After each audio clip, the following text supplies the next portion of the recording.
truth and the whole truth? I do. Please be seated.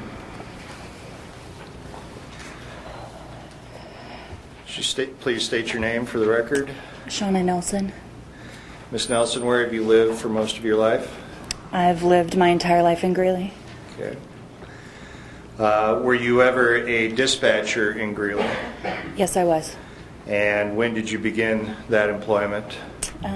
January of 1992. At that time, were you married prior to your marriage with Ken Nelson? Yes, I was. I was married for 4 years to a man by the name of Chris McKay. Okay. When did that marriage end? The divorce was final this summer of 1995, I believe. Okay. And at that time, were you still working at dispatch? Yes, I was. Okay. Did that marriage produce any children? No, it didn't. As a dispatcher, did you come to know Michele Bush? Yes, I did. How did you first meet her?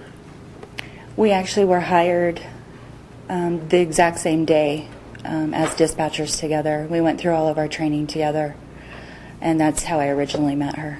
Okay, so you knew her a long time before 2004? Yes. All right. Did you socialize with her? At work, not outside of work. All right.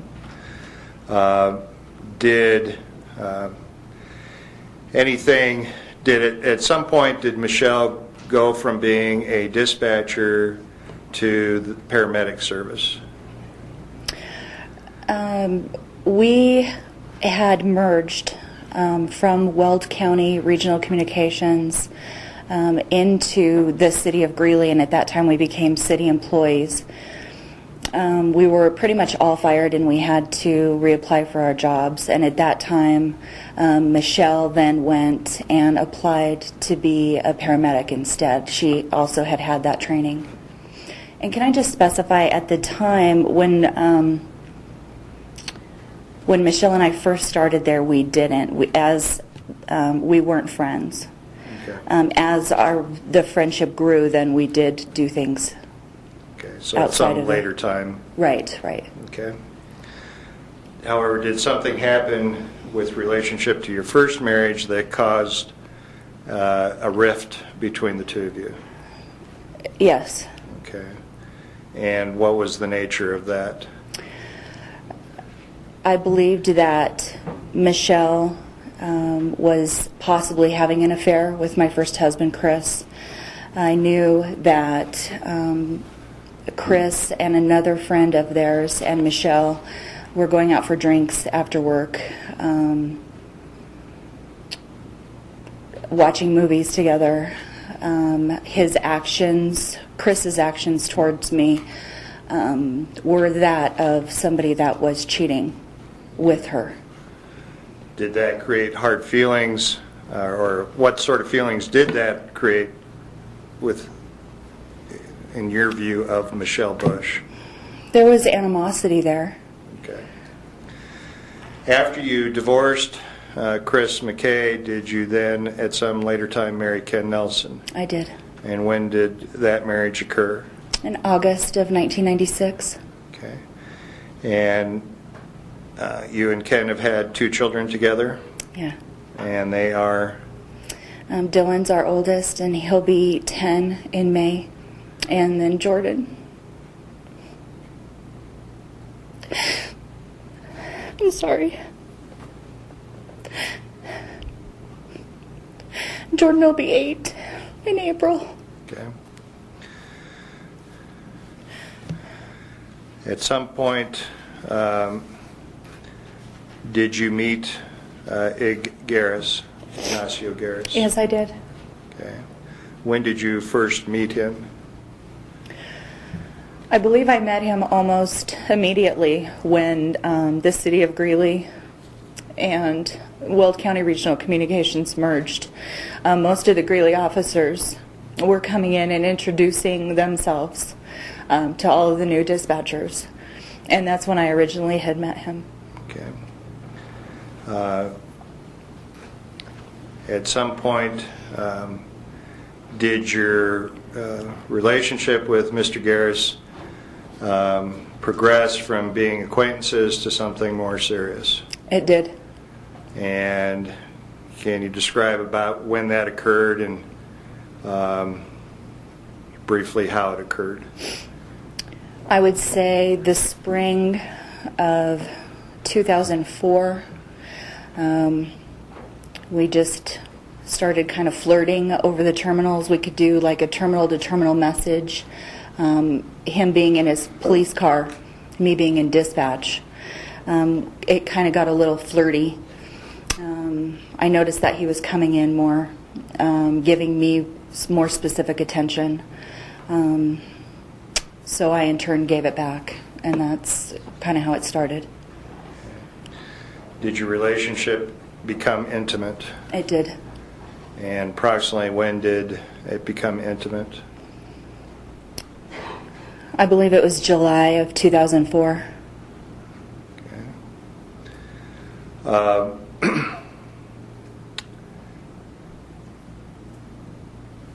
When did you also develop a friendship with Michele Moore? I did. Okay. When did you know Michele Moore before becoming friends with her? I knew of her. Okay. At the time that you became friends, where was Michele Moore employed? She was a deputy with the Weld County Sheriff's Office. Okay. Approximately when did your friendship with Michele Moore develop? It was sometime in August of 2004. Okay. Did your relationship with Michele Moore become more than friendship? Yes, it did.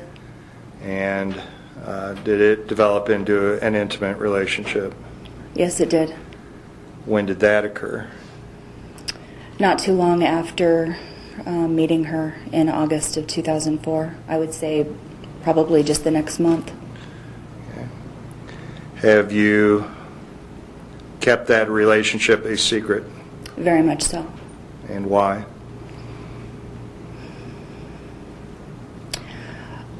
None of this is stuff that I'm very proud of. Okay. It's kind of embarrassing. And both of us made the decision that we weren't going to tell anybody. Okay. When your relationship with Ignacio Garraus became intimate, did you tell your husband, Ken Nelson, about it? No.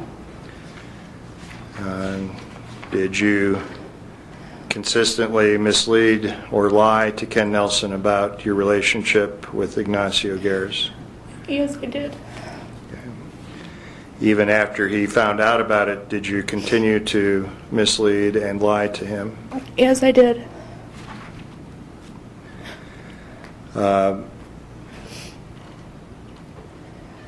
Was Michele Moore, at the time that you became intimate with her, was she involved in another relationship besides with you? Actually, not at the very beginning. Her boyfriend had just died in a plane accident. And so I think she was kind of between boyfriends at the time when we met.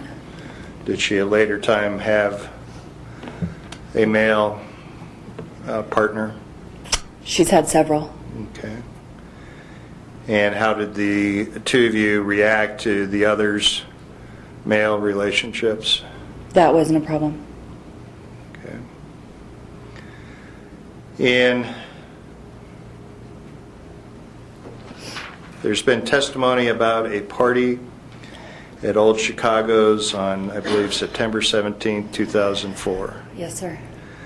Were you at that party? Yes, I was. Okay. Why did you attend that party? All of dispatch was invited. I believe all of the sheriff's office was invited, actually, for a going away party for an officer that I believe was retiring and moving to another state. Did you have any other reasons to be going to that particular function? My other reason was that I knew Ig was going to be there. Okay. We had planned on meeting. And what was the plan at that time? What was the plan about meeting? Originally, I told him that there was something that I wanted to talk to him about, and so we had decided that we were going to get together afterwards. I believe that he rode there initially with Fred Budd, but he had told Fred that he wasn't going to need a ride home. I don't know if he told Fred that I was going to take him, but that was our plan, was that we were going to be together after, and then I would take him home. Okay. Was that normal in the course of your relationship with Mr. Garris to arrange meetings in different fashions like this? Yes, it was. Okay. What was it that you wished to discuss with Mr. Garris that night?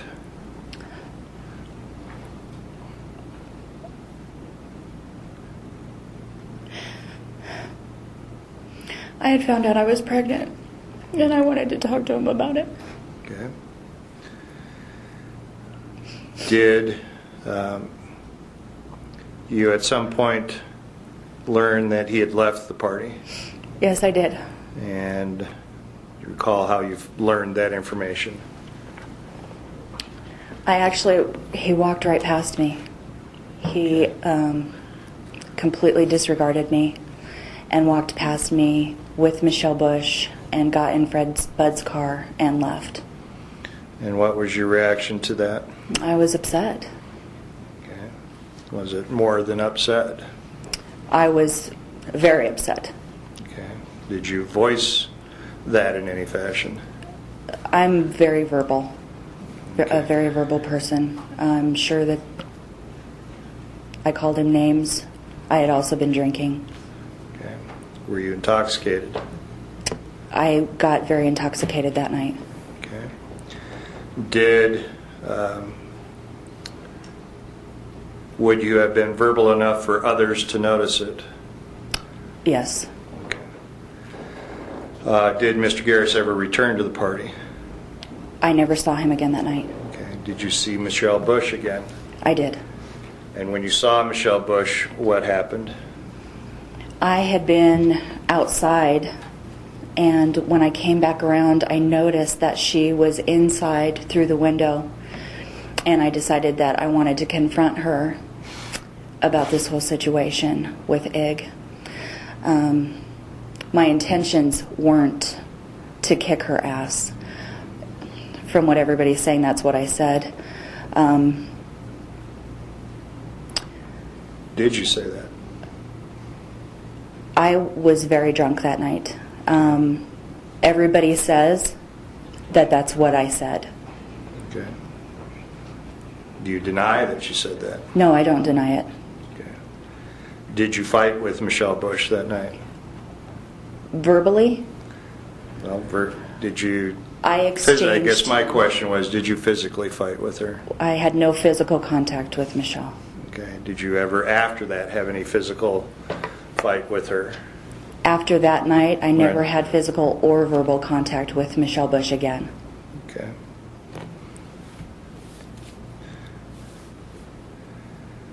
After the party was,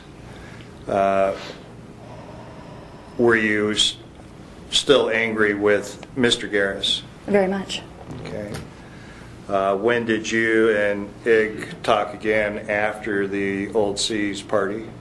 I think it was 2 days prior, or I'm sorry, 2 days after that. Okay. And what occurred during that discussion? I had told him that I was extremely upset with his behavior, that I thought that we had had plans to talk after the party, that there was something that I really needed to talk to him about, and I didn't appreciate being disrespected the way that he did. If he didn't want to be with me, all he had to do was tell me. Did you at some point discuss your pregnancy? I did. When did that occur? I believe it was that same day. And what was discussed about the pregnancy? almost the very first thing out of Ig's mouth was, we need to take care of this.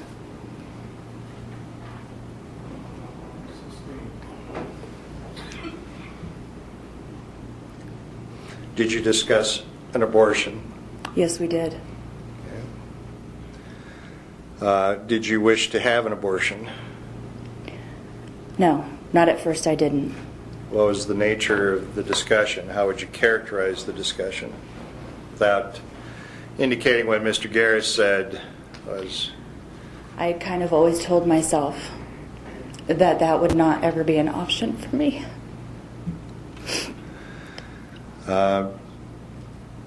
Did you decide to have an abortion? Ig talked me into having an abortion. Object to any hearsay statements by this witness. It goes to state of mind. It's not for truth of matter certain. I think Mr. Garris has already testified to this as well. Garris testified about this, so I guess it goes also relative to his testimony. Where was the abortion performed? Here in Fort Collins. At what facility? At the Planned Parenthood. I'm sure to speak up so that I'm everybody sorry. can hear me.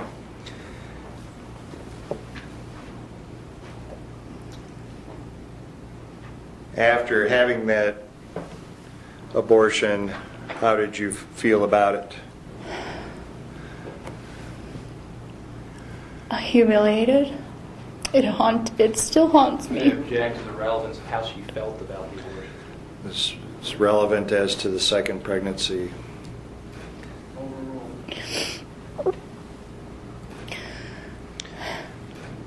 Did it cause difficulties in your relationship with Mr. Garris?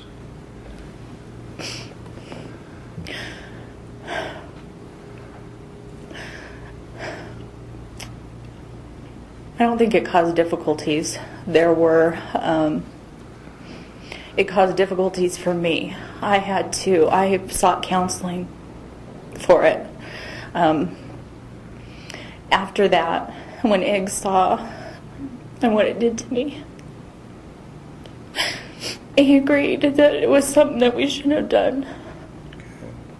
Did your affair with Mr. Garris continue after that point? Yes, it did.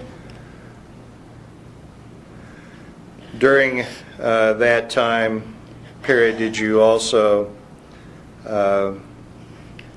learn of suspicions by Heather Garraus that you and Mr. Garris were having an affair? Actually, I did right after the party at Old Chicago's. And how did you receive this information? Through Ig. And did you do something in response to what he told you? Yes, I told him that I would try and make it right for him. I didn't want his marriage to break up. So, Well, let's back up. We needed to establish you did something. What did he tell you? he told me that a wife of another officer had come into the credit union and told Heather about what had happened at Old Chicago. And did he tell you anything, of any interaction between himself and his wife, Heather? He said she was very upset, that she confronted him on it immediately. Okay. Did you do something? What did you then do in response after Mr. Garris told you that? I called her. You called who? I called Heather at work. And this was this at the same time period in October of 2004? It was I was still pregnant at that time. Okay, it was before the abortion? It was before the abortion. And you actually spoke with Heather Garraus? I did. What did you tell her? Pretty much I told her that Ig and I were just friends. I told her that I knew that Ig loved her and that I would never do anything to stand in the way of that. And I hope that she didn't believe the rumors that she was hearing. Is what you were telling her the truth? I never would do anything to stand in the way of her and Ig. And did you tell her the truth about your relationship with Mr. Garris? Most definitely not. Okay.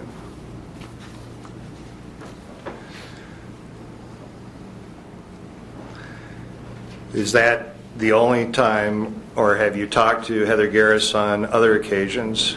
No, I've never spoken with Heather again.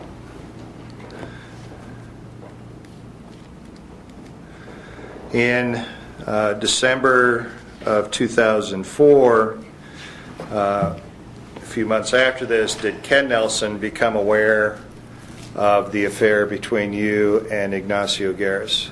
He did. And how did he discover that?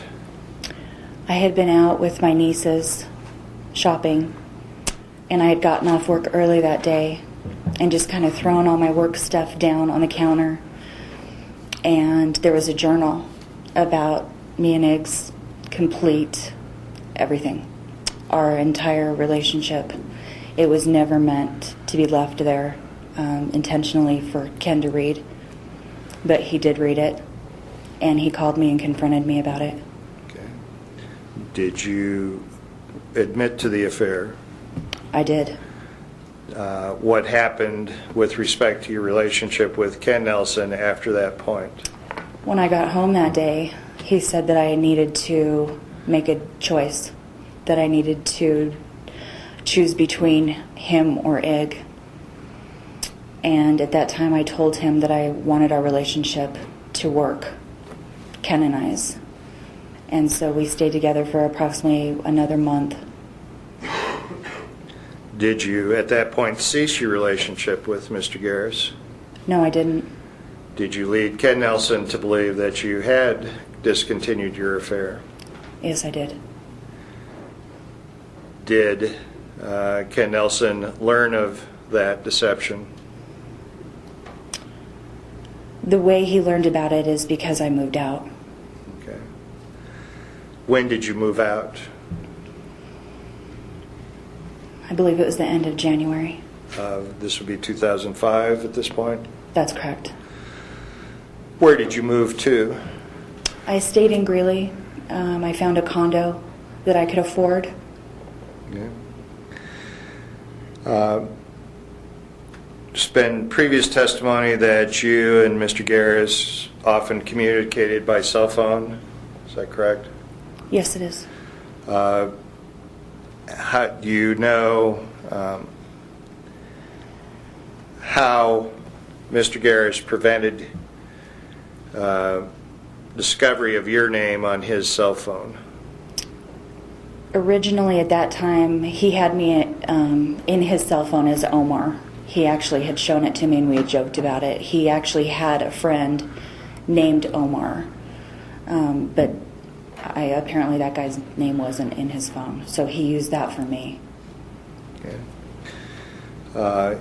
In February or March of 2005, was there an incident that happened while Mr. Garris was in Florida? Yes, there was. And essentially what happened? Pretty much what it comes down to is I just sent him a quick text saying, if you're up later, call me. And I signed it Omar. Okay. After that, did something happen with your relationship with Ignacio Garraus? I obviously knew when they were coming back from their Florida trip. I think they had gone to Disney World. And so when I didn't hear anything from him the day that he was scheduled to get back, I drove by his house, and I did see that his truck and Heather's car was out front in their driveway, so I knew they were back. So I tried to call, and he wouldn't answer, and never answered again. Okay. At this point, were you still separated from Ken Nelson? Yes, I was. You were living separately from Ken Nelson? Yes. Okay. How long was it before you spoke to Ignacio Garraus again? It was early June when we actually spoke again. And beginning, so for this was end of February, early part of March, Yes. till sometime in June. Yeah, the beginning of June, I believe. Okay. Now you stated that when they returned from Florida, you drove by their house. I did. Did you do that frequently throughout your relationship with Mr. Garris? More so when I was living in the condo, because it was kind of on my way home from taking the kids, picking the kids up from school and taking them to school. It was just kind of a little shortcut that I would take. And why would you be interested in going by the Garris house? To see if Ig was there. Okay. From March until June, all during that time period, were you still separated from Ken Nelson? Yes. Had divorce proceedings been instituted? Yes. And did those continue during that time period? They did.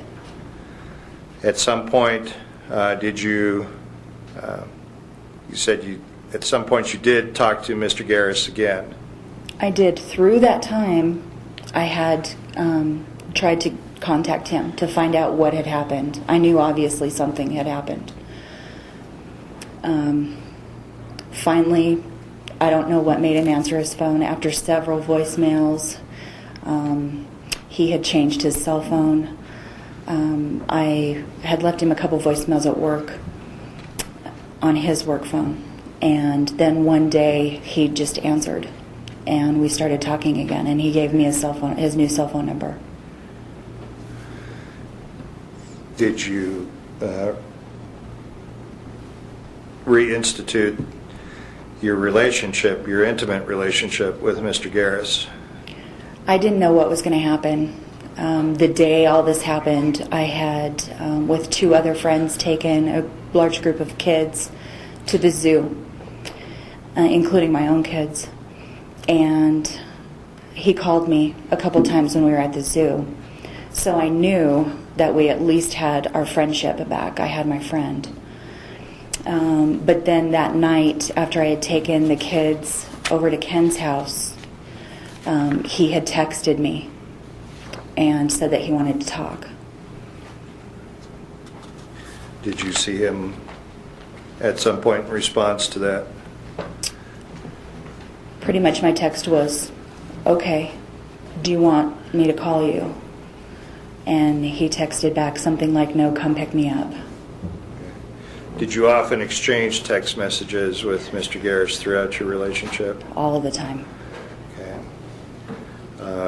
Would it be common to text back and forth frequently during the day? All the time. Okay. Throughout your relationship, then, there were many, many text messages? I couldn't even tell you how many. Okay. Did you somehow make arrangements to meet to talk? Which time? This, after going to the zoo, did you meet with Mr. Garris? Yes, he had told me to come pick him up in a text message.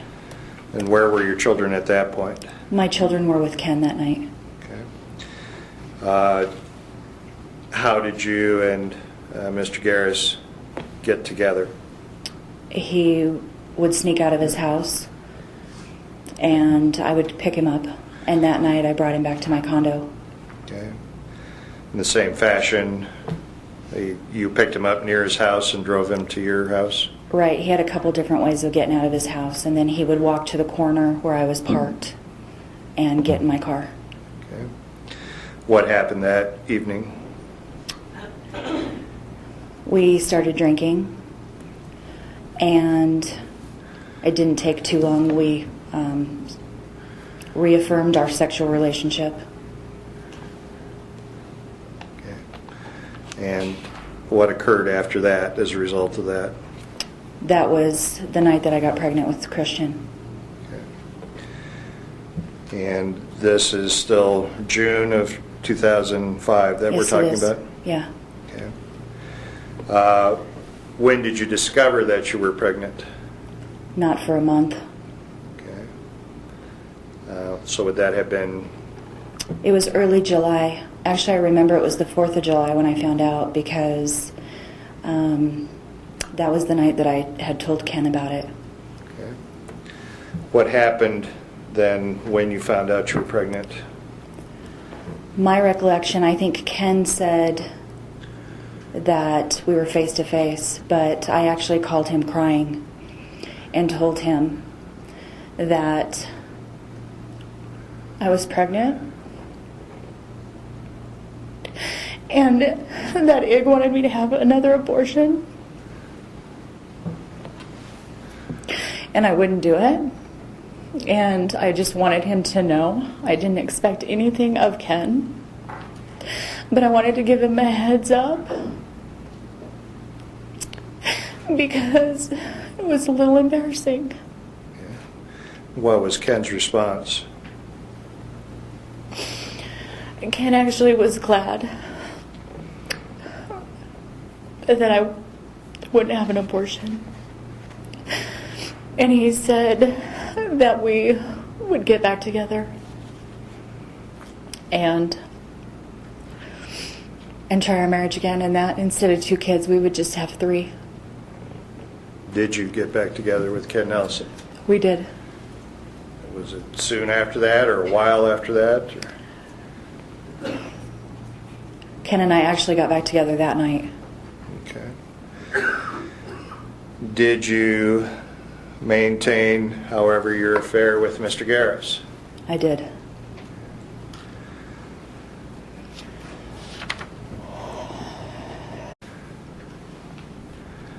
When did you move to the residence that's been talked about on 19th Street? We actually had moved from the condo into another house before the one that we moved into. So we had 2 large moves in between the condo there and then where we were living at the time that all this happened. When we moved, I believe it was May of '06, Christian had just been born. Okay. Well, let's back up. Maybe late April. Let's back up a little bit. When you and Ken reunited, what happened to the divorce proceedings? We went in, he called his attorney and had him rescind the divorce, and we just had to go in and sign some papers. Okay. At some point during your relationship with Mr. Garris, did you have a tattoo placed on your ankle? I did. And does that refer to Mr. Garris? It does. And what is the word that is tattooed on your ankle? It says Iñaki. Okay. And what did you understand that to mean? He had told me that it was Basque for Ignacio. Okay. Why did you do that? Why did you have that tattoo put on? I have several tattoos. With my first husband, I had a tribal tattoo put on my back.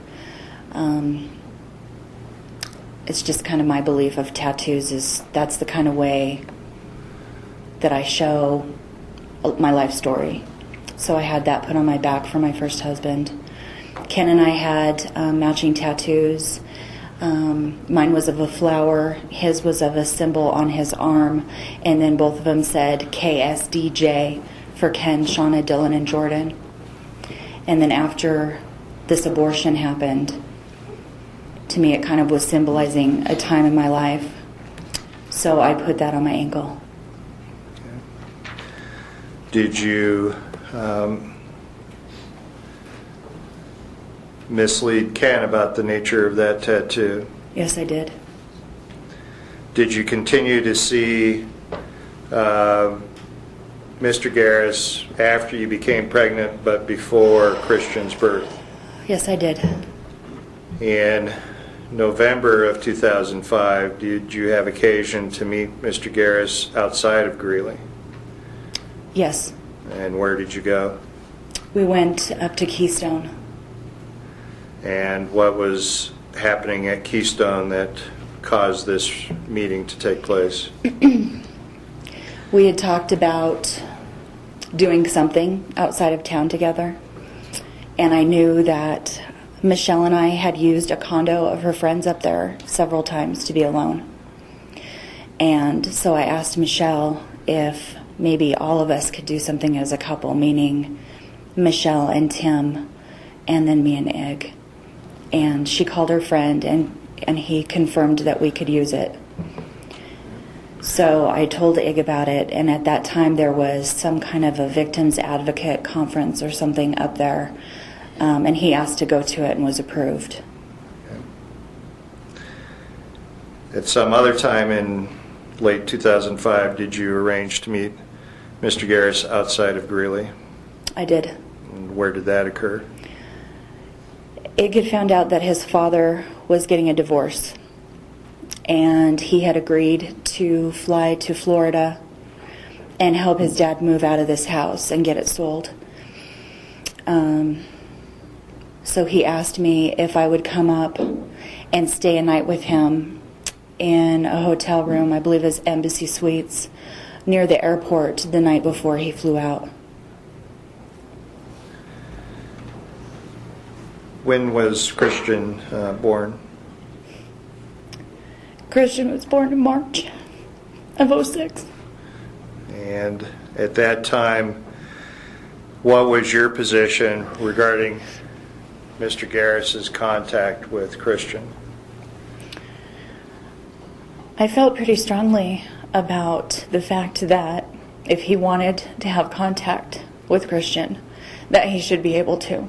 I was adopted, and I always felt like no birth parent should be separated from their child, and that was how I felt about it. Did you discuss that position with Ken? For the most part. Did you, at the time of Christian's birth, did you do anything to begin that process?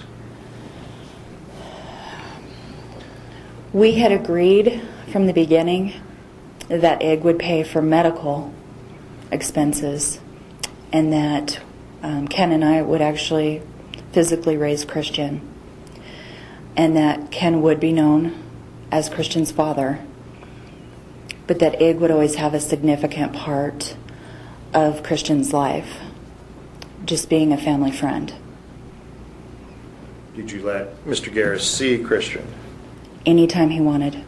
Did you just do it when he wanted to, or did you talk to him about that? I would offer all the time.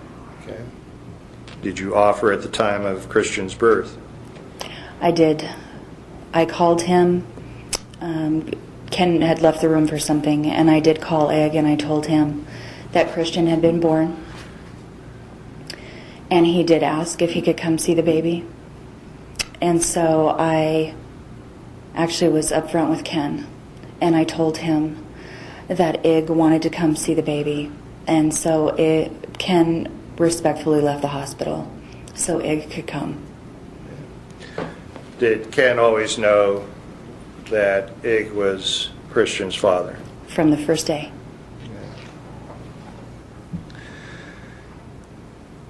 Now, moving ahead to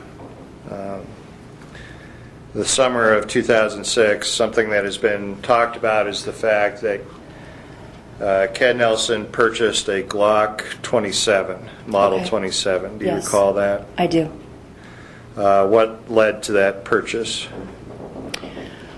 We, for a while, obviously had been having problems in our relationship.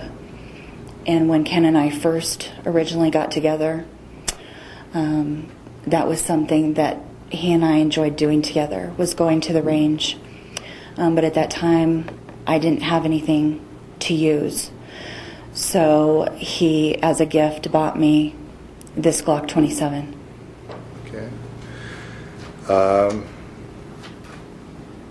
Did you ever use that weapon? I never did. Did you ever go to a range and imagine anything as testified to by Ms. Morrison? No. Did you ever tell Ms. Morrison that you went to the range and imagined Heather Garraus' face No. on a target? No. Did you in fact ever go to a range with this handgun? No. When I first met Jenny Morrison, I was pregnant with I was pregnant with Jordan at the time, And Objection's non-responsive. The question was about going to a range, and now she's talking about Ms. Morrison in their meeting. I was getting to it. Did you ever take the Glock 27 to a shooting range? No, I didn't. Okay. Did you ever tell Ms. Morrison that you had recently gone to a shooting range? No, I had never been to a shooting range since I've known Jenny. Never once. Okay. When has the last time been that you were at a shooting range? That was when it was the summer that I had gotten pregnant with Jordan. So that would be the summer of '99. And Jenny didn't start working in dispatch until the beginning of 2000. Okay. Have you gone to the range with any other weapon besides the Glock 27? Yes. And when was the last time you went to the range with any weapon? This wasn't a gun range. This was an archery range. Okay, when was that? I'd have to say it's been probably 2 years at least since I've been. Okay.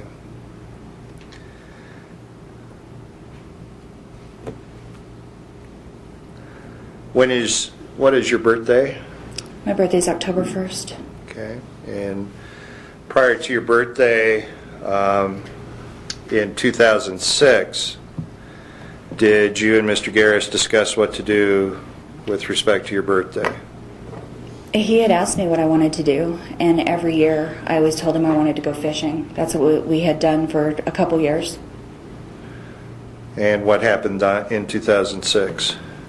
He asked me if I wanted to go fishing and stay a night. And so I told him, yeah, that'd be great. So that's what we did. And where did you go? He made a reservation for some place in Grand Lake. And approximately when were you there? It was September 31st, and then we came back on my birthday on the 1st.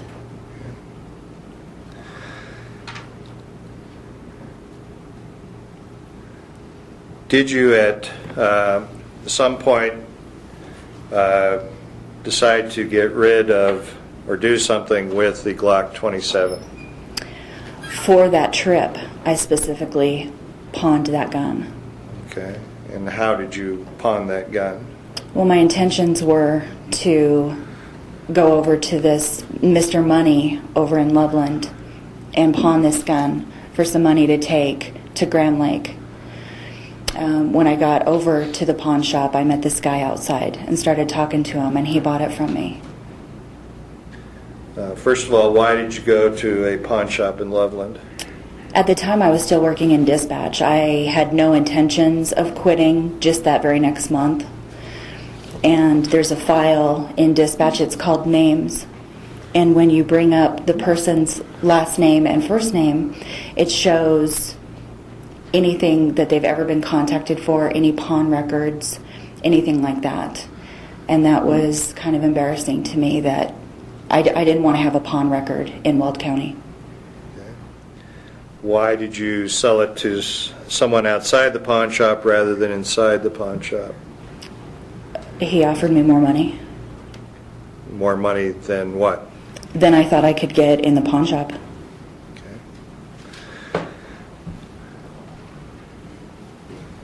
When you have fired a weapon in the past, Yes, I have. you know how to use a handgun? Yes, I do. When you fire a handgun, which hand do you use? I use my left hand. Okay. There's been testimony about you being right-handed. Is that correct? That is correct. I'm right-handed to write with. Okay. When shooting, you use your left hand? I do because of my left eye. What is it about your left eye? When Ken was training me to shoot a gun, we found out that I was what's called left eye dominant. What does And that mean? It means that, I guess the way you can find out is if you point at something with both of your eyes open and then you close one eye, and if your finger stays in the same place, then that means you're dominant in that eye. That means you have a better aim with that eye. So in turn, we discovered that I was left eye dominant because I was having problems shooting with my right hand and looking through my right eye. I wasn't hitting the target. Okay. Did you at some point, you did quit dispatch? I did. And when did that occur? In October of '06. And after that point, were you employed? No. And what were you doing? I was being a stay-at-home mom. Okay.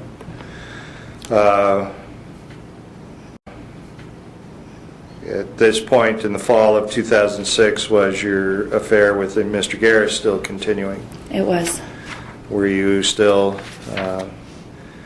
had not informed Ken Nelson that it was still going on? I had not. Did you still have a relationship with Michele Moore? I did.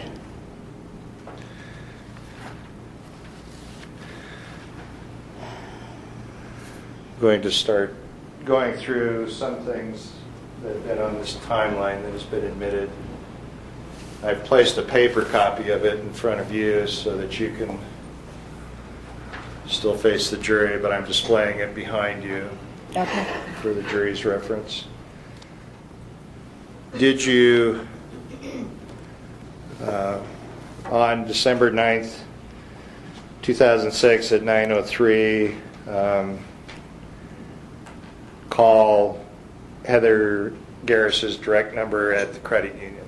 Yes, I did. Okay. Do you have any idea why you made that phone call? Actually, yes. That was not anything that was out of the ordinary. I believe we looked this up, and it was a Saturday. And what I would do if I wanted to talk to Ig was I would call Heather's work number, and then if she answered, then I knew that it was okay, that I could just pick up the phone and call Ig. If not, I would have to either wait for him to text me or call me. I couldn't do anything until I heard from him. So this was a way for me to determine whether Heather was there. Okay. Did you speak to Heather Garraus on this occasion? No, I never spoke with her. Okay. You only spoke with her that one time in 2004? That's correct. So if she would answer the phone, what would you do? I would immediately hang up. Okay. And that would tell you what? That would tell me that she was at work, and then I would call Ig. Okay. Did you do things like that? I mean, what was? You said this was to prevent. To prevent Heather from finding out. Okay.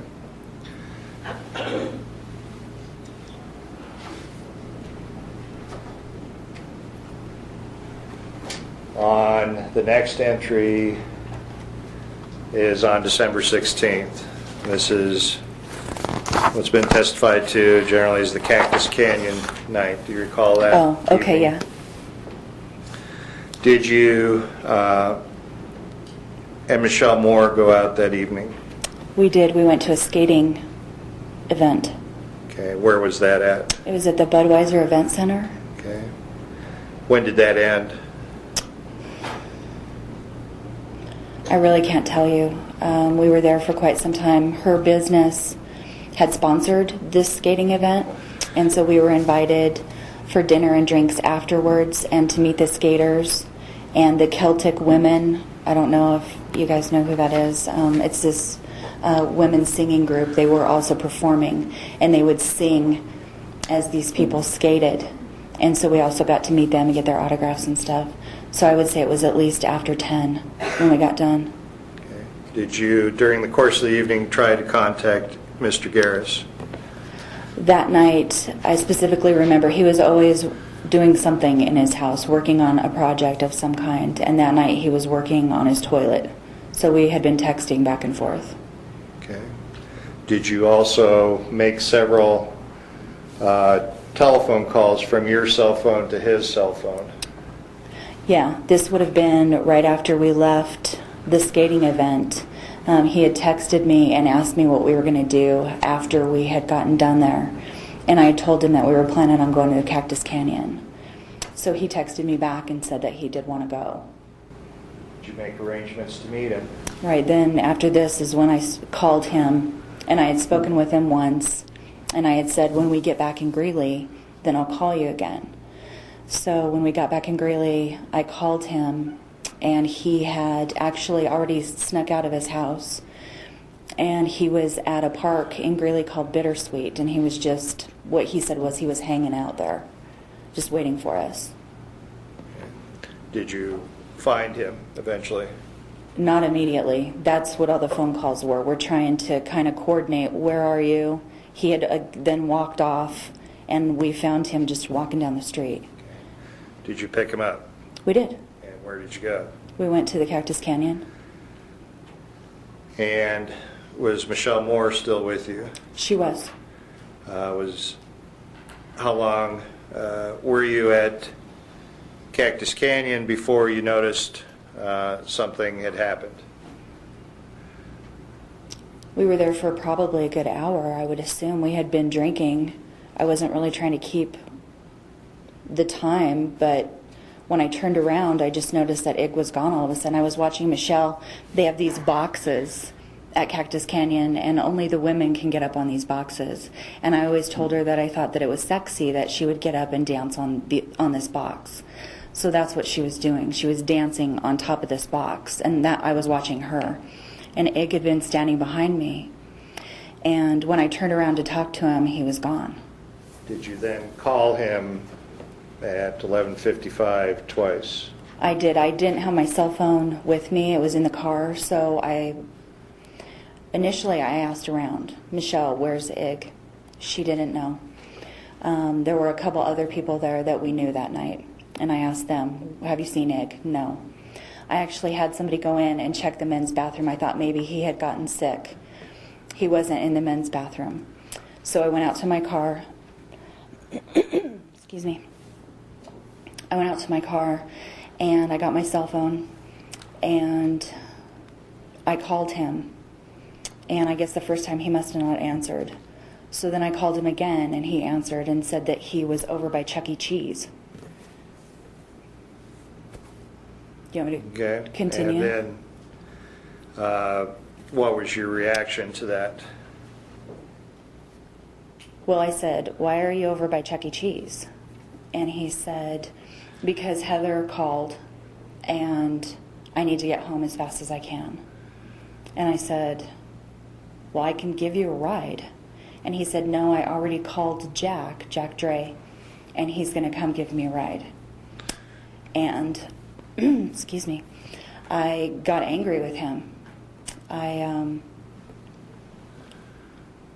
was upset that he left like that, that he didn't have the courtesy to tell me that he was leaving. And I understood that he had to go home, but I was angry because he just left without even saying goodbye or anything. So I told him that night, I am tired of all this drama. I don't want to do this anymore. And I hung up on him.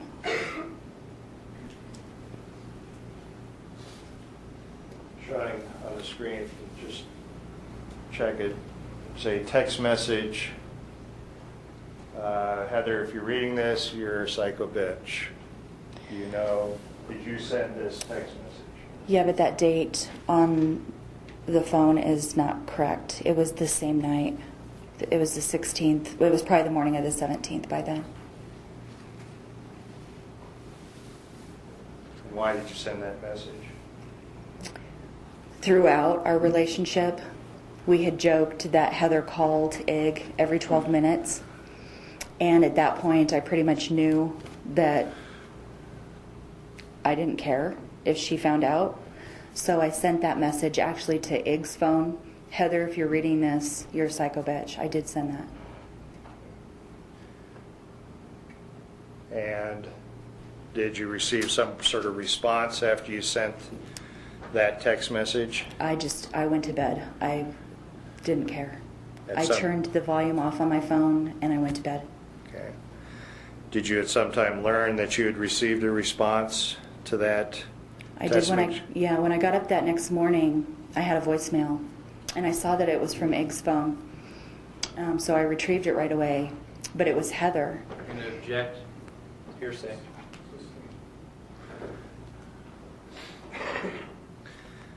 Well, it goes as to, let me show you another text message. This is People's Exhibit 16.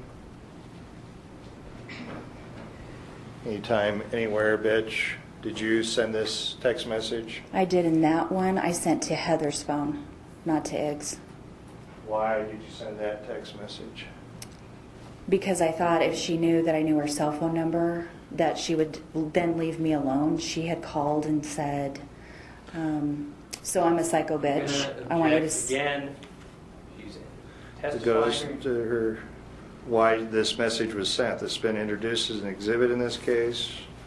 Client has admitted she sent it. She's entitled to say why she sent it to Ms. Garris. Overruled. Why did you send, anytime, anywhere? What was this in response to? I was responding with that to a message that I had received from Heather on Ig's phone. And she just said, so you think I'm a psycho bitch? I'd like to see you say that to my face. And she hung up. And so that was my message back to her. Okay. Later on December 17th, did you receive any messages from Mr. Garris? I had gotten calls earlier in the day from his house, and I didn't want to talk to him. I was still pretty upset about how it had ended the night before, so I didn't answer the phone. And then he did text me. Okay. Later on Sunday the 17th, did you meet with Mr. Garris? I did. And where did the two of you go? We originally met at the surgery center that was kind of over by my house. I had taken Ken's truck and left it behind the surgery center, and then we drove over here to Fort Collins to Jackson's Hole together. Did you, at that time, learn from Mr. Garris about his confession of the affair to his wife? He did. He told me everything that had occurred the previous night. Okay. And at that point, at least according to Mr. Garris, was Heather Garraus gone from the family home? Yeah, he said when he woke up that morning that her and Victoria had both left, and there was a note left on the table from Victoria saying that they had gone to Aunt Wendy's. Have you discuss whether you would leave Ken Nelson to marry Ignacio Garraus? We did. Okay, what was your position on that? I told him that I didn't even want to talk about it because all I was there for that night was to be a friend to him. We had talked about divorcing in the past and being together, and we had both always come to the conclusion that we did not want to leave the life that we had. On December 17th, when you were here at Jackson's Hole in Fort Collins, did you at that time intend to leave your husband Ken Nelson? No, I didn't. Did you want to? No. Did you want Mr. Garris to divorce Heather? No. Did you encourage him to do so? No, actually I encouraged him to try and reconcile with Heather and get it worked out. On December 18th,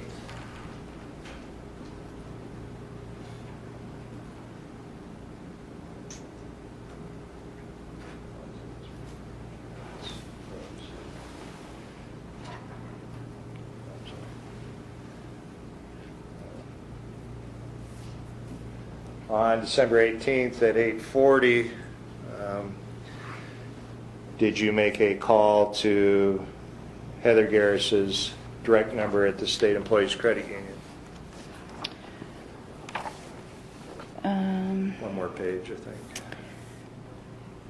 Yeah, that's the one. It says that I made a blocked call. And at 8:40, I think what I was doing was a lot of times on Heather's voicemail, she would just leave whether she was going to be in the office that day or not.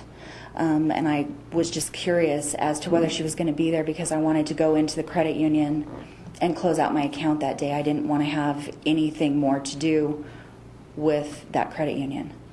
Did you make another call at December 18th, on December 18th at 10:56? I don't remember it, but the phone records say that I did. Did you go to the credit union on December 18th? I did. And what did you do there? I closed out just an account that I had open there Why did you close it out on December 18th? because I knew what was going on probably at the Garris house, and I didn't want to have to ever see Heather again. I didn't want to have any kind of confrontation with her.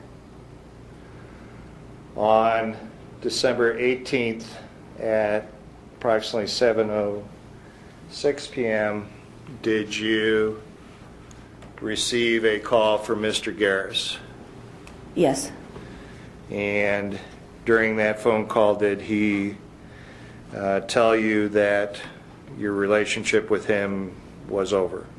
Yes, he did. Okay. How long did that conversation last?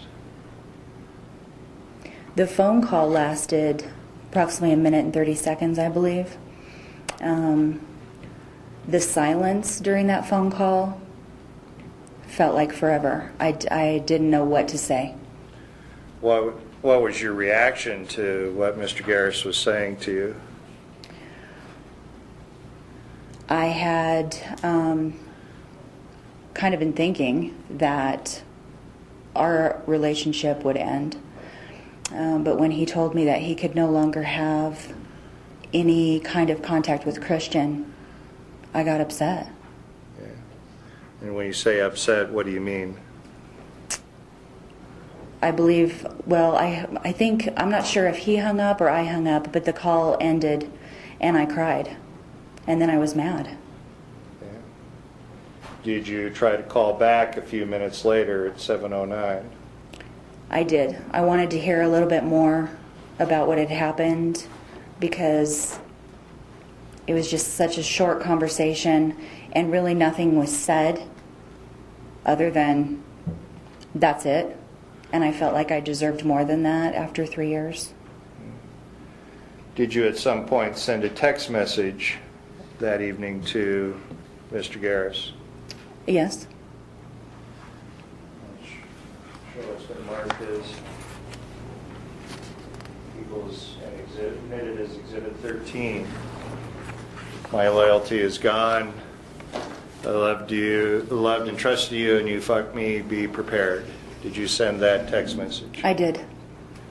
Why did you send that? Because I was angry that Ig would abandon Christian like that.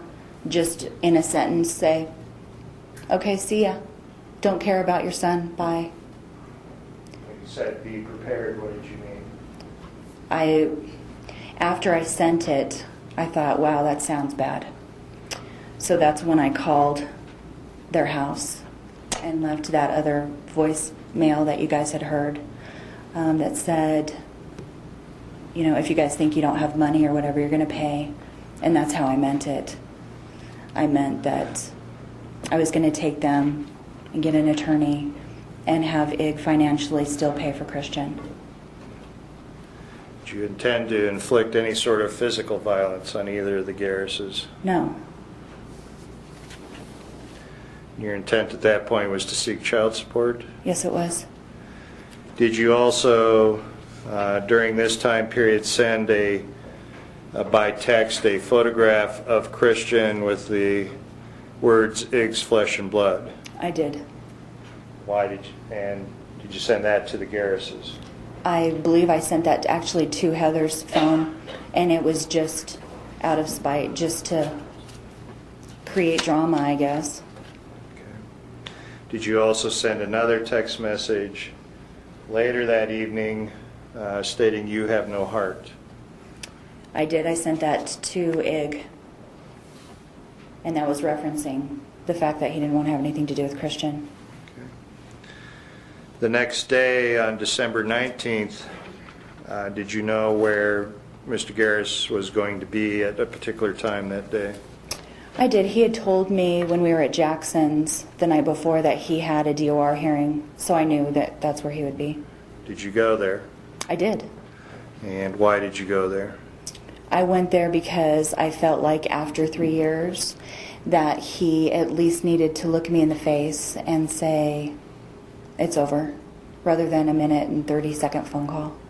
Did you meet Mr. Garris outside the DOR hearing? I did. There was a space open next to his truck, so I parked there. I had Christian with me. I saw him come out, and I got out of my expedition, and he said, I can't talk to you. And I said, I think you at least deserve to say something to me after 3 years. I want to hear you say it to my face. And what did he say to you? I actually asked him, I said, I want you to say that you don't love me and that you don't want to have anything to do with Christian. And he did say, I don't love you. And then he looked away and he said, Christian will be better off with Ken. What happened at that point? I was shocked. I was shocked. I looked at him and I said, you are a loser. And I got in my car and I left.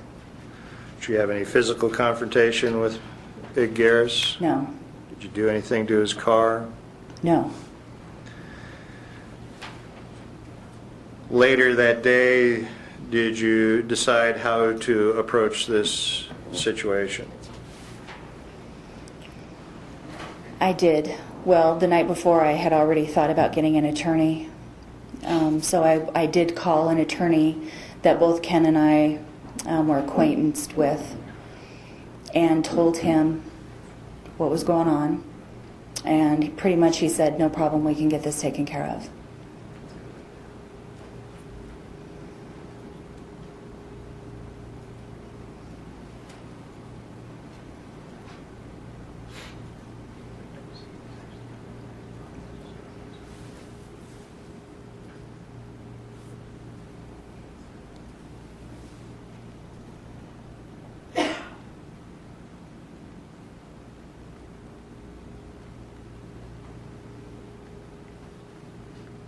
Back up here. Earlier on December 19th, did you make a call to, at 9 a.m., did you make a call to information and then to Wendy Jones' number? Yes, I did. Ig had referenced Heather's sister quite a few times in conversation. And so I knew what her name was. The day before, I had received call after call after call of anonymous phone calls, and I didn't answer them. And finally, it got to the point where I had to answer it. And it was a woman, and she said, your cell phone number is on my caller ID. And I said, no, I haven't called anybody today. And she said, so could it have been, she said, who is this? And I said, who is this? And she said, well, it doesn't matter. Could it have been a wrong number? And I said, apparently, because I haven't made any phone calls. And then I started thinking about everything that was going on, and I thought, that could have been Heather's sister. So what I did was I just called information to see if there was a number for her. And I was going to just call and listen to her voice and see if that's, in fact, who had called me. Did you talk to Wendy Jones? No, I didn't. The number, I blocked my call to the residence. And then that specific number said that it didn't take blocked calls. And I thought, this is stupid. I'm not going to go any farther with it. So I didn't try again. After seeing Mr. Garris at the DOR hearing, did you call Heather Garraus's direct line at the credit union? The phone records say that I did. I don't remember specifically doing that. Later on December 19th, did you send this email at 2:44 that begins, "Dear Mr. Garris"? Yes, I did. That was after I had talked to our attorney. And who was that? At the time, it was Dallas Greenfield. He's an attorney in Greeley. And did you hire Mr. Greenfield that day? I did. And that was to accomplish what? What was that to accomplish? Between the time that I talked to Ig and the time that I sent this actual email to him, I had spoken with a bunch of friends about what had occurred.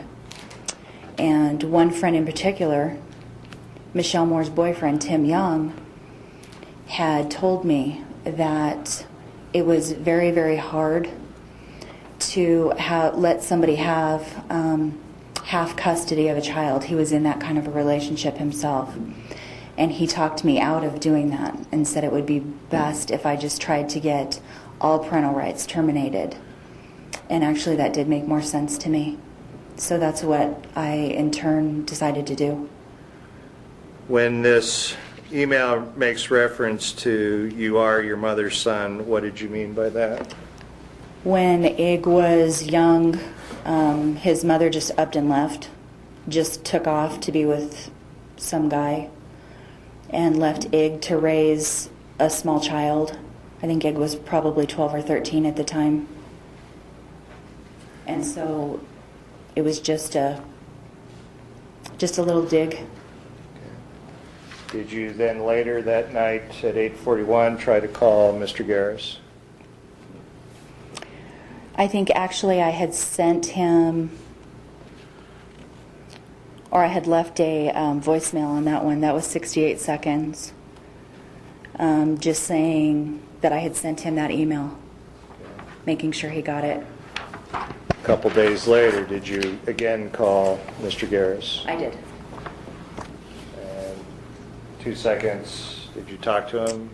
No, Did you get through to his phone? I don't know.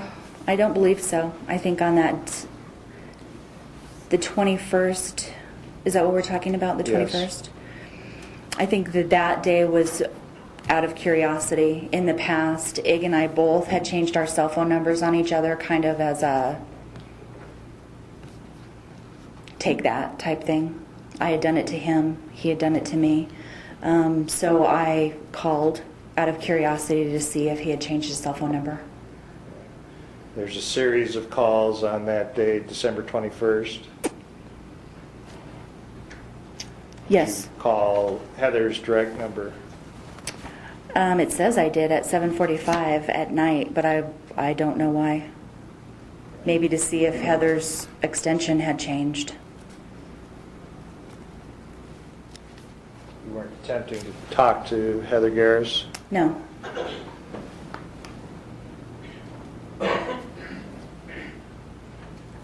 Did you call on December 24th at 10:15 to the Garris home?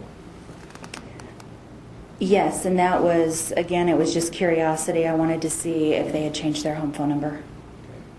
Were you aware that the Garrises were going to Florida for Christmas? Yes.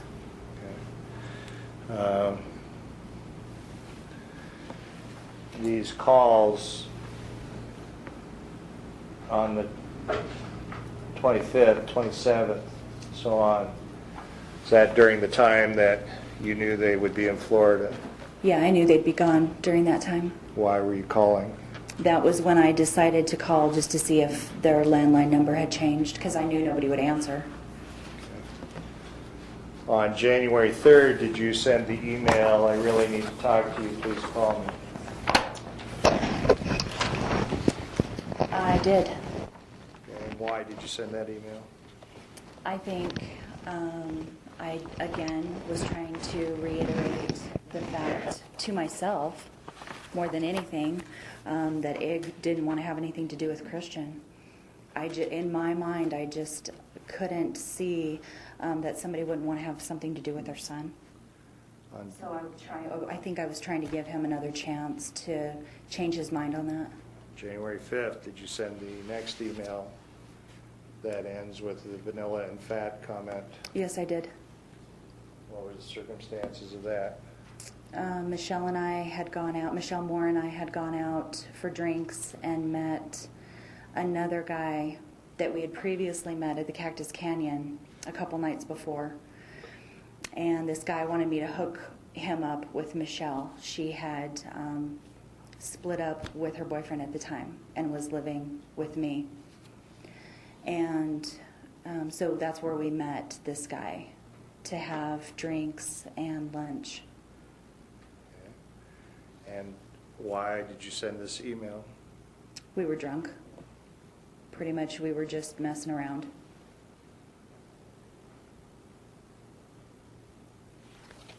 On January 9th, did you call the Garris home phone at 9:12 p.m.? It says I did. I don't remember that at all. Okay. January 10th at, let's see which is first. At 5:59, did you call the Greeley Police Department officer voicemail line? Right, and I think I just left Ig a message saying I had sent you an email, you didn't get back with me, you need to call me. Then did you send the email that states, I left you a voicemail? I did. A lot of times he wouldn't check his voicemail daily, so I just left this email so that he would know that I had called his work extension. The next day, on January 11th, did you then again call the voicemail? I don't think it was to talk to Ig. I don't, it says I called, but I never left Ig another message. Okay. On January 16th, did Mr. Garris send you the email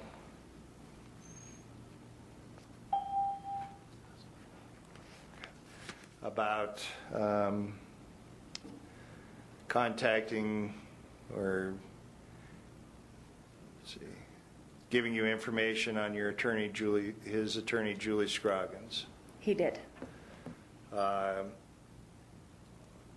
Shortly after that, did you call Julian Garris, Ignacio's father? I did. Why did you do that? I believe it was the same day, because the email specifically says no contact with me as well as any of my family, including my father. Had you met Julian Garris before? I had on 3 different occasions. And was Julian Garris aware of your relationship with Ignacio Garraus? Yes. And was he aware of Christian Nelson? He was. What was Julian Garris's position regarding Christian? He loved Christian. He still wanted to have something to do with Christian. And so that's why I called Julian. I specifically told him what Ig's email had said. And Julian had said, Ig does not speak for me. I want you to freely call me anytime you want. I want to know how Christian's doing. I want to see pictures of him.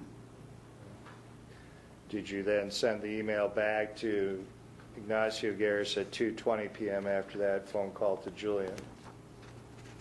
Yes, I did. Now, in early January, did you stated that Mr. Greenfield had been preparing paperwork for these legal proceedings? Yes.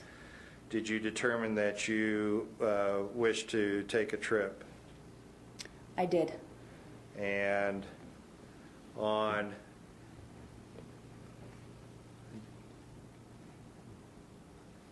January 11th, did you do something with that regard? I did. I bought a plane ticket to go see my brother. How did you get the money to pay for that plane ticket? Well, at that time we were short on cash, and so I had told Ken that I really wanted to go out and spend some time with my brother in Vegas. and just, no kids, no anything, just to get away and have some fun. And So he gave me a rifle and a pistol and told me to go pawn it. So I did. Did you use that money to purchase the plane ticket? I did. Right after I got the money, I went and put it in our account, and then I used my account credit card to purchase the plane ticket.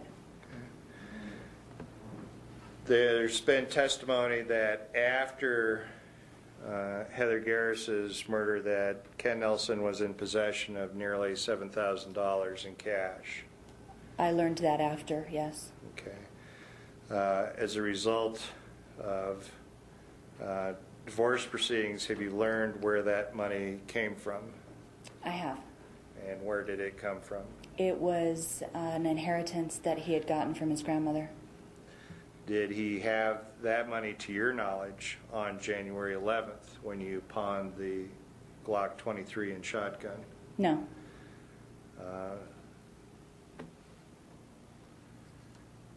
Why did you pawn the Glock 23 and the shotgun at King's Pawn in Greeley? Because Ken needed to get to work. He told me to hurry. There was no need for me to go back to Loveland. I didn't work in dispatch anymore. I really didn't care at that point if, who in dispatch saw, because I wasn't working there anymore. So I just went to King's Pawn. Okay. After pawning the Glock 23, did you have possession of any other handguns? No.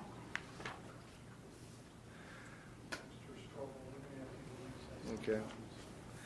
Well, this probably is a good point. I will be in recess for about 20 minutes.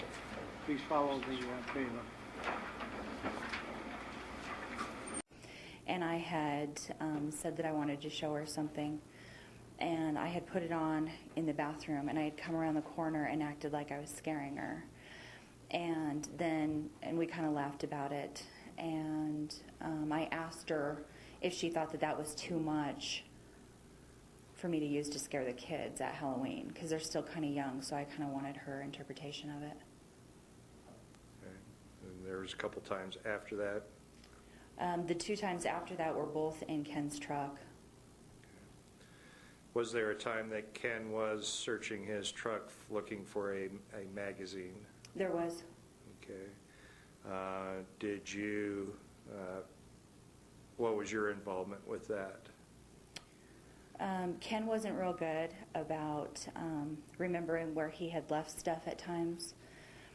And he had come in and asked me if I had seen some, high-powered magazine for some gun. I don't know. I'm not into, that was his thing. And I said, no, I don't know, but I can certainly help you look for it. So we, at that time, had gone out to the truck and started going through stuff, and we got into an argument about how much trash was in his truck. There was just tons of kids' toys and litter, stuff that we had just thrown on the floor, pretty much, just trash. So we had kind of had an argument about that, and we started cleaning it out. Was the mask in the truck at that time? The mask was in there. Ken actually had pulled it out and said, well, what do you want me to do with this? Just a normal conversation, and I said, just leave it in here. Had you at some prior Halloween party had a nun outfit? Yeah, that was the year that I was pregnant with Christian, so that would have been October of 2005. Okay, what became of that, the robe part of that outfit? We never keep stuff like that. I always keep like headdresses, things of that nature that the kids might play with. But I had no use for it, so I think I just had Ken throw it away. I can't say for sure, but we had gone through 2 moves since then. I would have no idea. Did you have any sort of robe in 2007, in January of 2007? No. A full-length black robe? No. Okay. there has been discussion of the sweater that you were wearing. Right.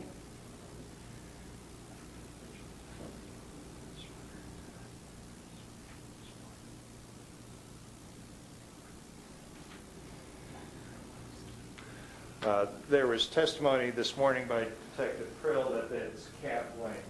Is that true? No, it's not.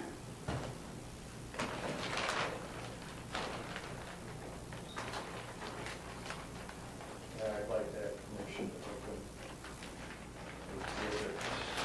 People have no objection. 103. People have no objection to him opening the case.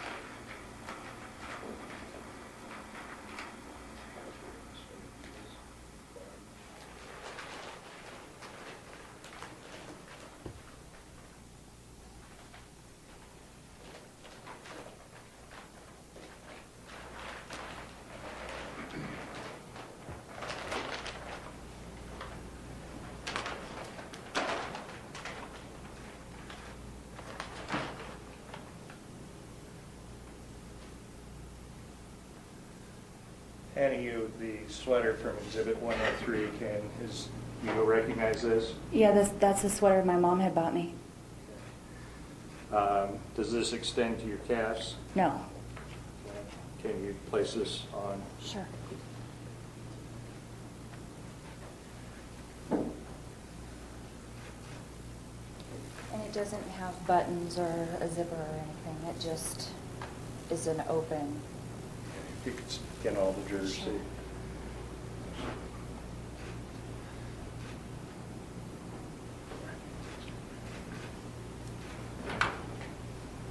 Since it's being displayed, can we see it all the way down? It's moving underneath. Sure. Can you see what? Now it's being moved around, and you were asking questions about the length. To the front.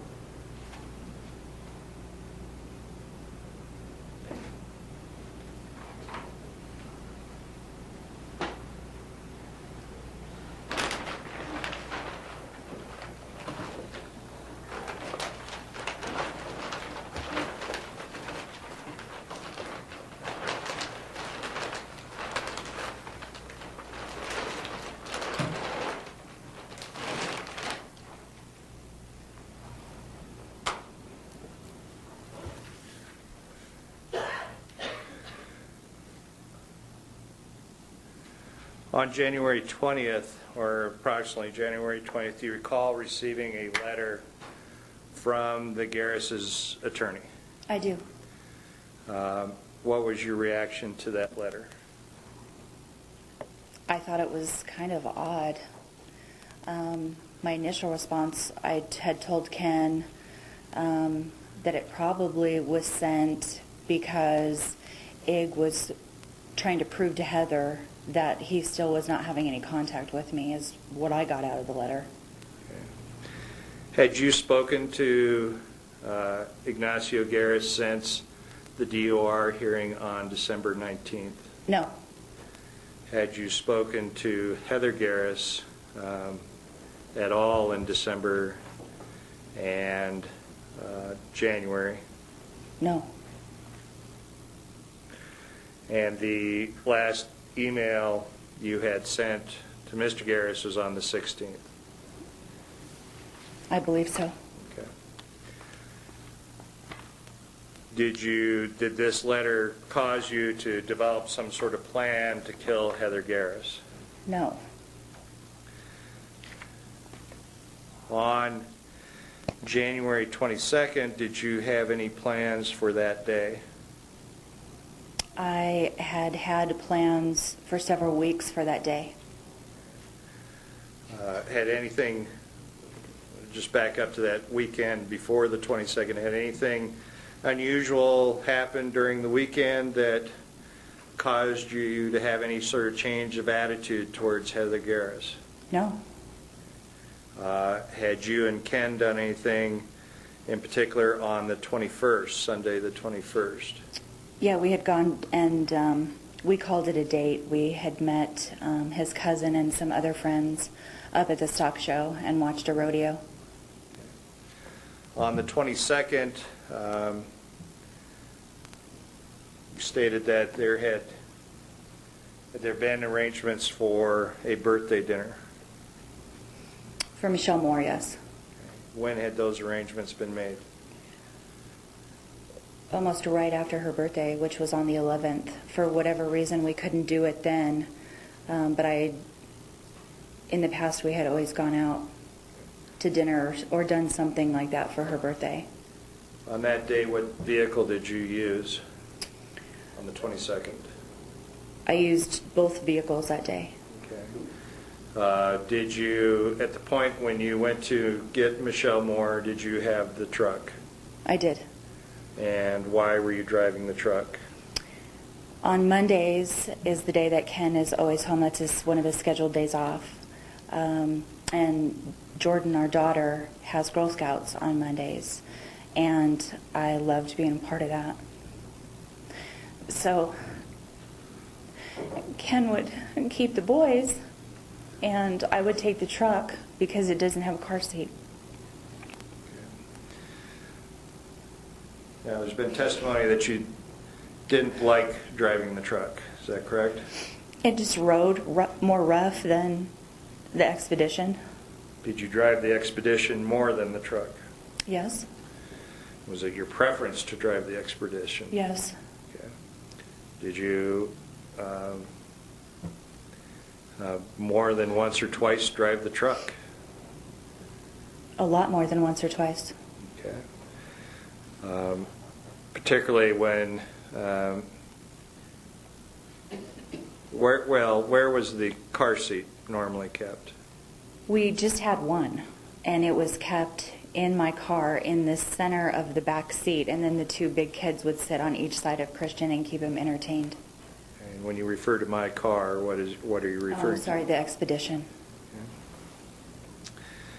Did you pick up Michele Moore on the 22nd? I did. Driving the truck? I was. And did the two of you go to a Girl Scout meeting with Jordan? We did. And did you do something in particular at that Girl Scout meeting? I did.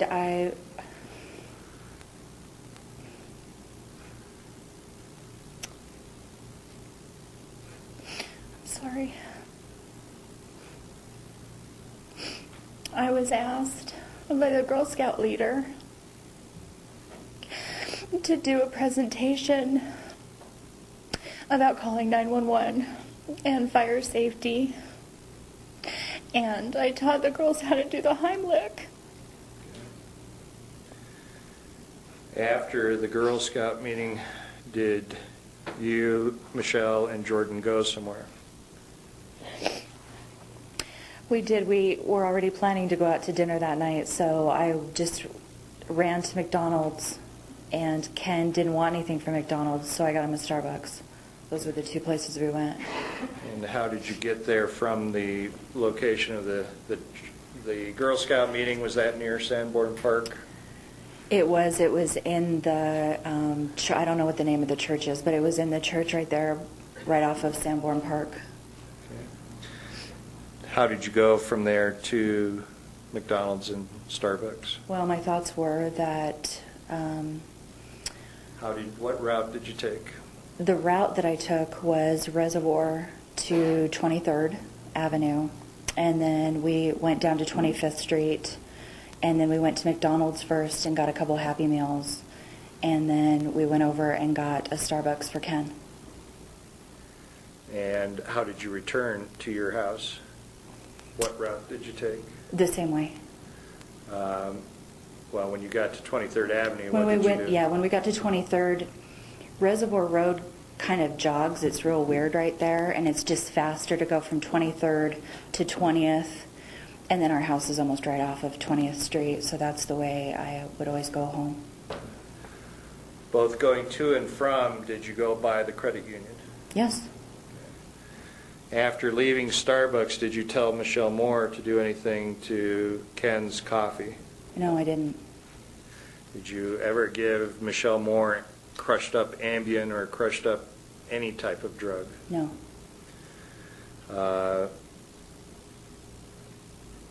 Was there any discussion on the 22nd about doing anything to Heather Garraus?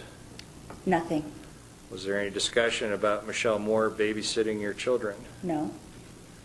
Was there any discussion about taking a bath? Not that night. Was there any discussion about Michele serving as some sort of alibi? No. When you went by the credit union, did you notice anything in particular about the credit union?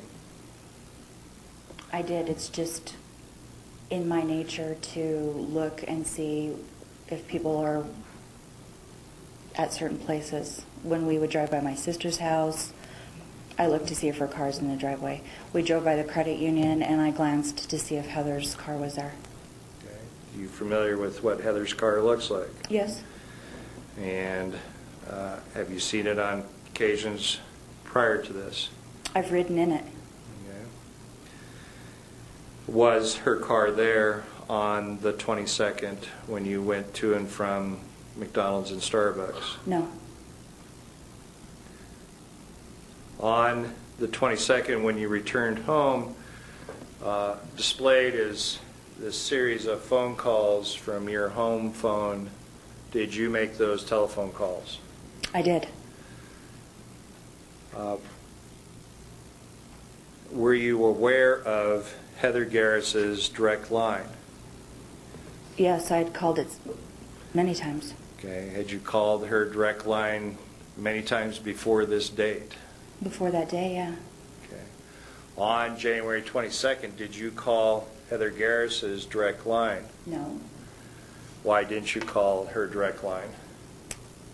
The reason I was calling the credit union was because I never had gotten my final statement from when I had closed out my account on December 18th. And for whatever reason, it came up that night. I just decided to call. My cell phone battery was dying on my cell phone, so I asked Ken if I could use his cell phone to make a quick call. And that's what it was. And I intentionally called every extension except for Heather's because I didn't want to talk to her. I didn't want to have to, have her deal with me or me deal with her. Did you talk to anyone upon dialing any one of those extensions? No, I just kept getting voicemails. Okay. Did you go straight through just as listed 4900, 01, 03, 4, 5, 6, and 8? Yeah, and by then I just was frustrated. I just figured I would call later. Okay. Did you ever talk to anyone that said that Heather Garraus was not at the bank? No. Did you ever talk to one and ask whether Heather Garraus was at the bank? No. Was it your purpose to find out if Heather Garraus was there? No. Did you already know she was not there? Yes, I already knew she wasn't. Did you, in fact, go to dinner with Ben McNeese and Michele Moore that night? Yes. And there's been testimony that first you went to the Rio, is that correct? Yes, we did.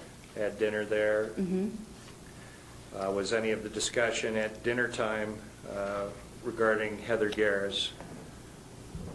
I don't recall that it was.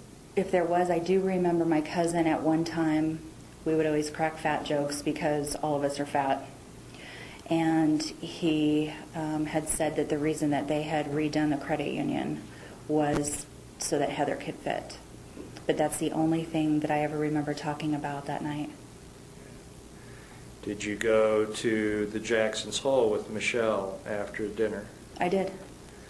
And did you and Michele Moore talk about Heather Garraus while you were at Jackson's Hole? No. After leaving Jackson's Hole, what occurred? I was driving Michele home and told her that I no longer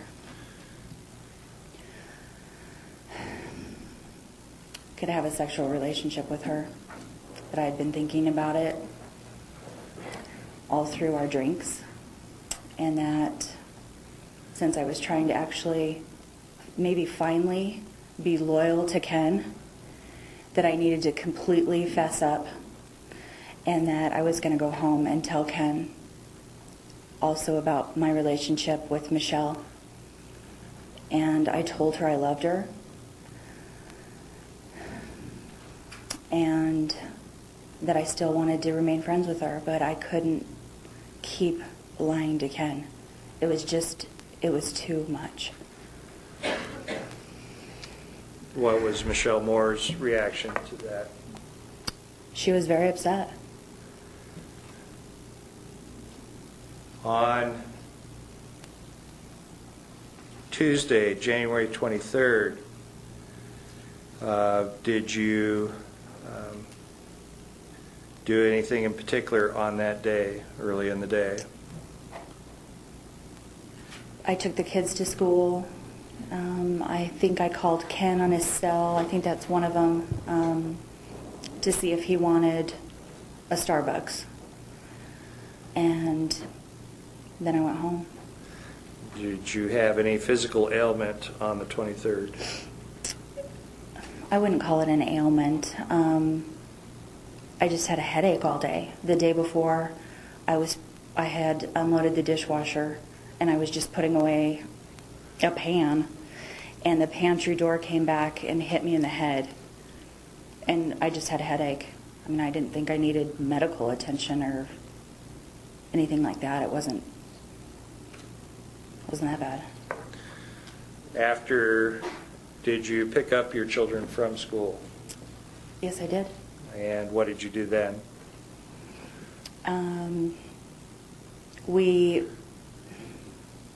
I had tried to call Michele while I was waiting for the kids to come out of school. Did you reach Michele? I didn't. I just got her voicemail. I did leave a voicemail. I tried to call again. There was no answer. She wouldn't answer it. What message did you leave for Michele Moore? I told her that I was sorry that I had to end the affair, that I did love her, that I wanted to talk to her about it more, that I would be home all night, that I had a headache, and I was going to take a bath.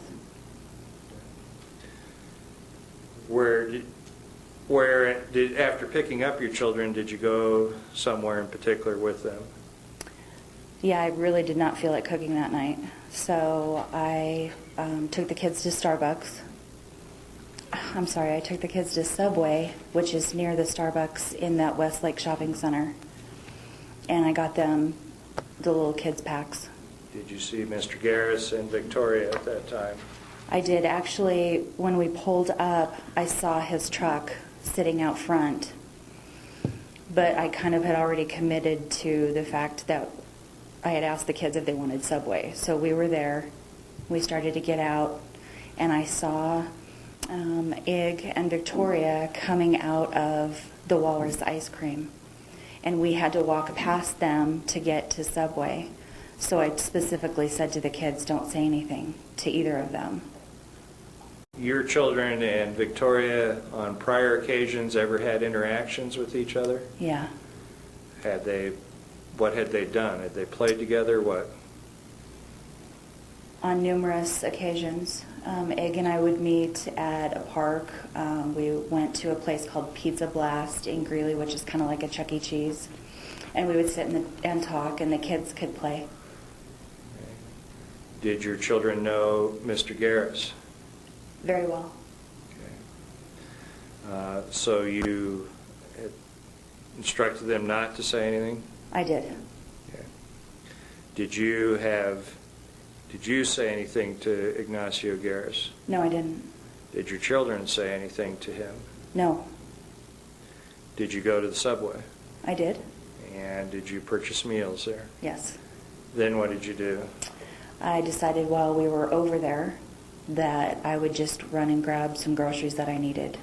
So we got back in the car, drove it over by King Soopers, got some grocery, and left. Did you go home? I did. And What, if anything, happened when you were back at home? I fed the children dinner. We got out their Subway, and they showed me their little prize that they had gotten, and I fed Christian. Okay. At some point, did you decide to do something? I still had a headache. All day long I had a headache. So I decided that I was going to try and relax. Kids are loud. So I asked Dylan specifically, if I please pay you $5, will you watch your brother and help your sister watch your brother? And he said yes. Okay. And where was he to do that? He wanted to do it downstairs because of his video games. To me, that was just the easiest place. Then I didn't have to worry about Christian falling down the stairs or anything like that. They had plenty of toys down there. Dylan's room was down there. They had their video games. We took a bunch of toys for Christian down there. Then what did you do? I went into the bathroom originally. And why were you in the bathroom? I was taking these diet pills, and I had just taken it when we had gotten home. And it takes a little bit to kind of kick in, but it does kind of give you diarrhea. And I had an accident. So I was undressing and dealing with that for a while. Did you lock the door to the bedroom? I did. And why did you do that? For privacy from the kids. Okay. Did you at any time hear Ken knock on the door or yell your name? No. Do you have any idea when Ken came home? I don't. Do you think he was at the house at 5 o'clock? I don't. That would have been too early for me to have gone in to... We had only been home, I think, we had gotten home around 4:30. So that wouldn't have given enough time for a baby to eat a whole hot dog and the kids to finish their meals and stuff. What is your best estimate of when you went into the bedroom? I would say it was closer to 5:30. At any point, you did not hear Ken Nelson knocking on the door or yelling your name? I didn't. Okay. And has that occurred in the past? It has. It's really hard to hear, especially when you're in the back bathroom with the fan on. It's more like there's a bathroom and then it's a water closet. So when the fan's on, that's all you can hear in that little tight space. Okay. Did you decide after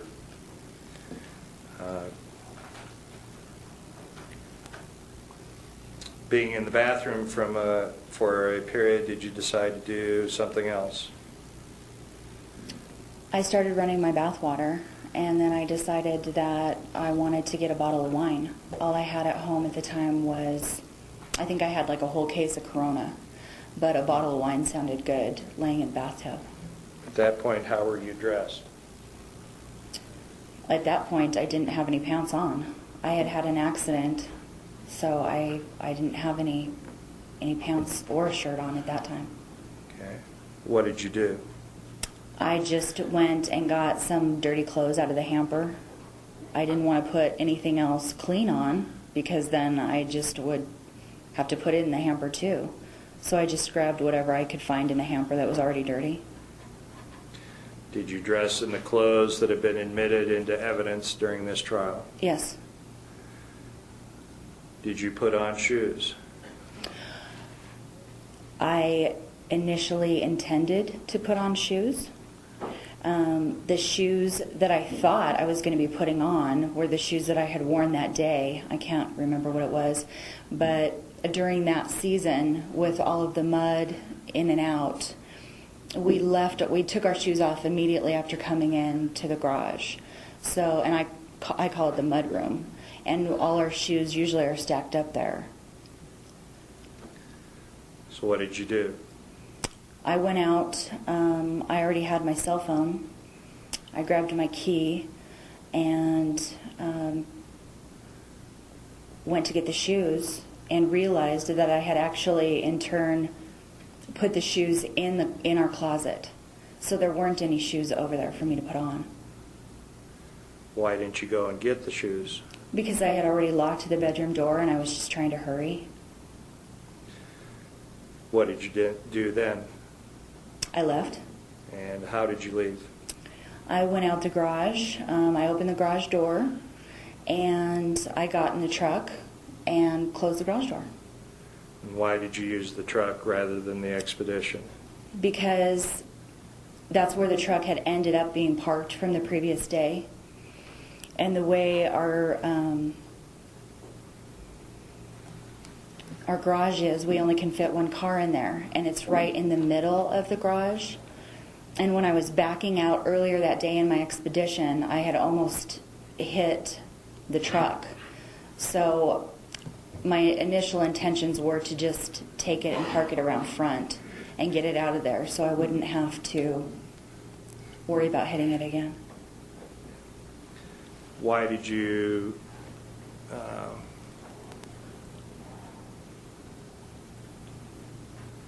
take the key that you did take? That was the only key I had. Did you have a keychain? I had a keychain. Okay. Did it have keys to both vehicles on it? At the time, my brother-in-law had been borrowing our truck quite frequently because his van broke down. And so my key was the one that he had last used, and it never got put back on my key ring. So I just grabbed it off the counter. Okay. Did you take your purse with you? No, You know why? I just forgot it. Okay.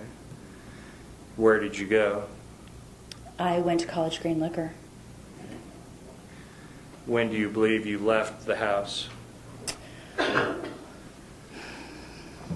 was around 6:05. Okay.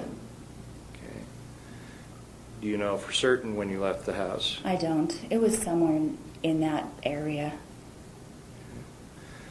What do you recall happening next?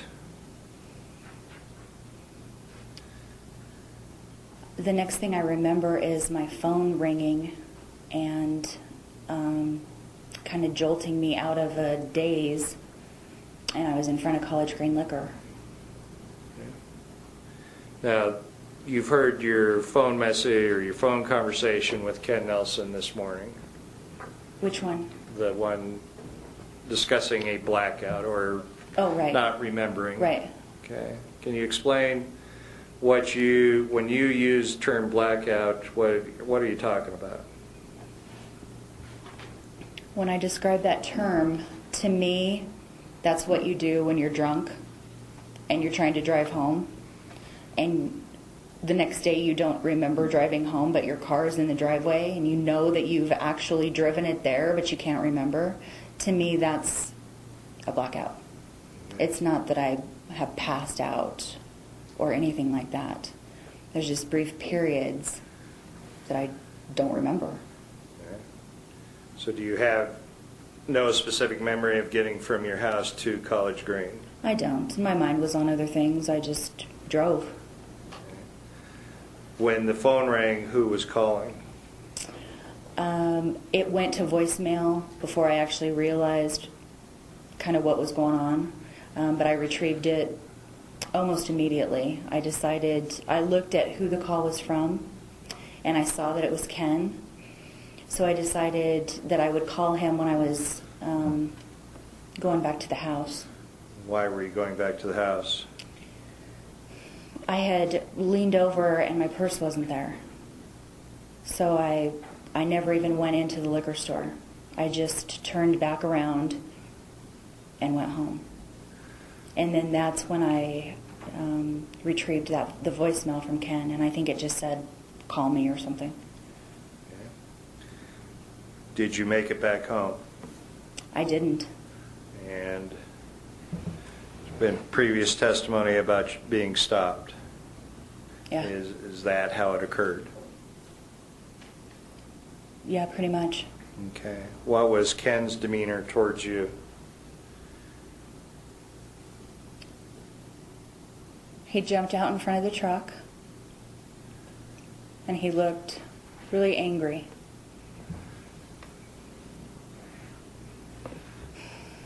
I rolled down the passenger side window, and I stopped right in the middle of the street, and I said, "What's going on?" And did he order you out of the truck? He said, "What have you done?" And I said, what are you talking about? I don't know." And then he said, "Get out of the truck." Was he just saying these things, or what was his tone No, of he voice? was yelling. He was yelling at me. Okay. Did you get out of the truck? Oh yeah, it scared me how he was yelling at me. And how did you get out of the truck? I there's like an armrest or a console in the middle of our truck, and I just pulled it up and slid across and opened the passenger door and got out that way. Was there any gun inside the truck? No. Did Ken, what did Ken do after you got out of the truck? Ken was right there. He was between me and the door, still talking to me through the window that was open. And Kel had come around and was standing like right next to me, almost like he was trying to protect me. Then what happened? Ken just kept yelling, "What did you do?" And I said, What are you talking about?" And I finally said I was going to the liquor store. And then he said, "Where are the kids?" And I said, "They're at home." And he took off. Okay. Do you recall Ken Nelson ever going to the driver's side door? No. Did he do anything else before leaving? No. Did he ever take anything out of the truck? No. You said that Kel Halsey was there? He was. And how close was he to you? We were almost touching. Okay. And where were you standing? I was standing still inside the truck, wedged into the little V shape that the door makes. Okay. After Ken left, did somebody else arrive? Yes. And who was that? I believe the next on scene was Detective Tharp and Prill. Did you know what they were talking about when they were asking you questions? Kind of. After Ken drove away, Kel had said that there had been a shooting and that they wanted to talk to me.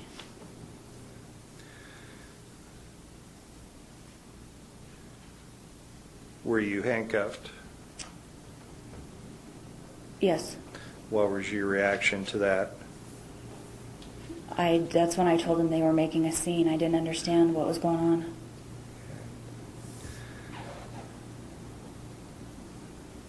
In the phone call this morning, you talked about not remembering anything before being at College Liquor. Right. Did you, on January 23rd, go to the credit union? No. Did you, at 5:40 or 5:39, drive past the ATM machine at the credit union? No, I didn't. Did you have your vehicle anywhere behind the credit union or the dugout or any other business in that strip mall on the afternoon or evening hours of January 23rd? No.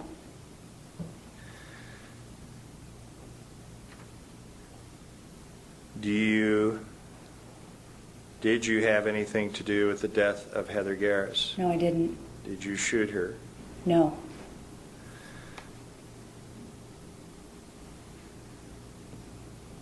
There have been shoes that have been introduced in this case. Right. Do you recognize those shoes? I had never seen them before until you showed me pictures. Are they your shoes? No. Did you wear them? No. Did you throw them out of the truck? No. Had you ever seen them before? No. Are they your size? Not even close. Okay. What size do you wear? I wear a size 8 in women's, and from what I've been told, those are a size 10 men's. You've heard testimony today that DNA on those shoes have been identified as your DNA. I have heard that. Do you know how that occurred? I don't. Did you ever touch those shoes or wear those shoes to your knowledge? I have never had any contact with those shoes. There was a mask found in your truck. There was? Was that your mask? Yes, it was. Had you worn it? Yes. Was there a gun in your truck on January 23rd? No. Did you have access to any handgun? No, I didn't. Did you have Ken Nelson's duty weapon? No. Did you have any other handgun on January 23rd? No, I didn't. Did you use any other handgun to shoot Heather Garraus? No, I didn't.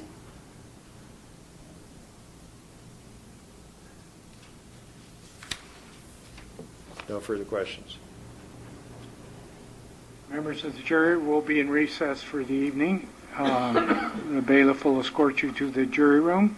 You must not discuss this case among yourselves. You must not discuss this case with anyone else, or read, view, or listen to any reports about this case in the press, on the radio, or on television, or the internet. You're not allowed to look at, read, consult, or use any material of any kind, including any dictionaries or medical, scientific, technical, religious, or law books, the internet, or any material of any type or description in connection with your jury service. You're not allowed to do any research of any kind about this case. Do not use any information from any other source concerning the facts or the law applicable to this case other than the evidence presented and the instructions that I give to you. Do not do your own investigation about this case. You're not allowed to visit any places mentioned in the evidence. You must not form or express any opinion on the outcome of this case until it is given to you for final decision. Please return at 8:20 in the morning, and we'll start as soon as you all get here. Have a good evening.